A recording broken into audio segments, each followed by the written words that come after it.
혹시 강화도 송해면 사무소 뒤편에 작은 비석이 있다는 걸 알고 계셨나요? 그냥 흔한 비석일까요? 그렇지 않습니다. 이 비석에는 한 아버지와 딸의 이야기, 그리고 우리가 잊어서는 안 될 역사가 담겨 있습니다. 이야기의 주인공은 아버지 A씨와 딸 B씨입니다. A씨는 1940년 결혼했고 1943년 딸 B씨가 태어났습니다. 행복한 가정이었을까요? 그렇습니다. 그러나 시대는 그 행복을 오래 허락하지 않았습니다. 왜였을까요? 당시는 일제강점기였습니다. 일본은 전쟁을 확대하며 조선 사람들을 전쟁터로 끌고 갔습니다. A씨에게도 어느 날 통서가 도착합니다. 강제징용 명령서였습니다. A씨는 도망쳐보았지만 결국 달아날 수 없었습니다. 그는 중국 전선의 일본군 부대에 군속으로 배치됩니다. 그리고 치열한 전투가 벌어지는 최전선에 서게 됩니다. 그러다 1945년 5월 A씨는 부상병을 후송하던 중 적군의 습격을 받아 부상을 입게 됩니다. 병원에서 치료를 받았지만 끝내 1945년 6월 세상을 떠나고 맙니다. 그런데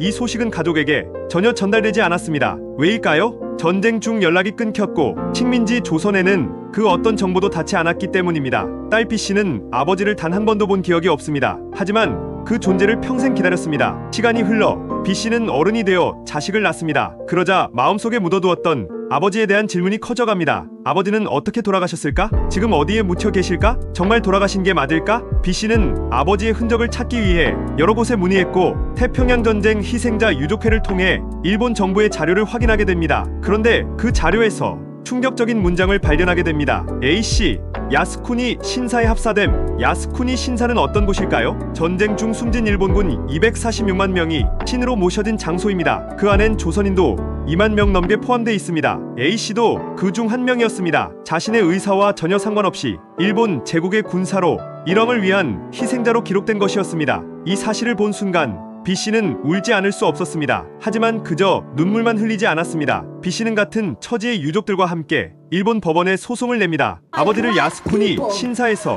제명해달라고 요구한 것입니다. 일본 정부는 뭐라고 했을까요? 야스쿠니는 종교시설이기 때문에 정부가 관여할 수 없다고 말했습니다. 납득이 되었을까요? B씨는 포기하지 않았습니다. 한국과 일본의 시민단체가 함께 힘을 모았습니다. 그리고 뜻을 같이 하는 일본인 변호사들도 그들을 도왔습니다. 결국 B씨는 자신이 태어난 강화도에 아버지의 이야기를 담은 비석을 세웁니다. 전국에서 유일하게 개인의 강제징용 역사를 담은 비석입니다. 여기서 하나 물어볼게요. 이건 단지 B씨 가족의 이야기일까요? 아니면 우리 모두가 기억해야 할 역사일까요? 우리는 지금도 과거를 외면하거나 부정하는 목소리를 듣습니다. 하지만 이 작은 비석은 말합니다. 잊지 말아달라 고요. 그리고 한 가지 더, 선한 시민들이 함께 나설 때 잊힌 진실은 다시 세상에 드러날 수 있다는 사실도 우리에게 알려줍니다.